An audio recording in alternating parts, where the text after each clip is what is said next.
en este campo de batalla. Ang El nobelang pobre ito no ay tiene aking mejor isinulat arma que su upang maipanatiling ang No tiene karabaldumal na otra pagtrato fuerza ng mga que su Espanyol corazón. na ang tingin sa atin ay mga Indyo lamang at walang katuturan.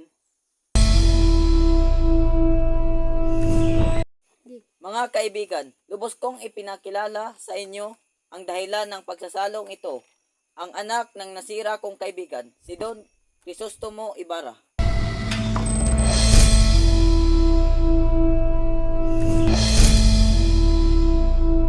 Pitong taon na ang nakalipas simula nang huli tayong nagkita. Ngunit, ikaw pa rin ang laman ng aking puso.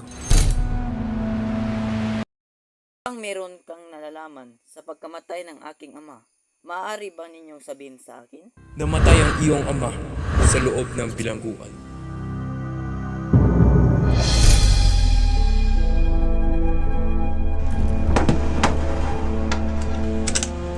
Mas mabuti pang ipagpatuloy na lamang ang pangarap ng aking ama.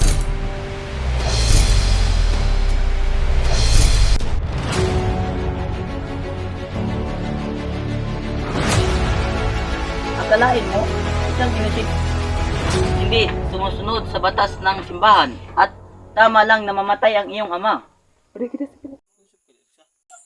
Anong sabi mo?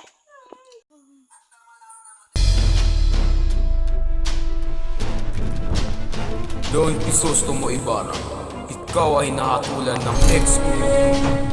Tingnan niyo mga kaibigan, ikakasal na ang aking anak, si Maria Clara. Tingnan mo, ibinenta niya ang kanyang sarili. Ngunit ang kanyang kasintahan ay bibutayin na.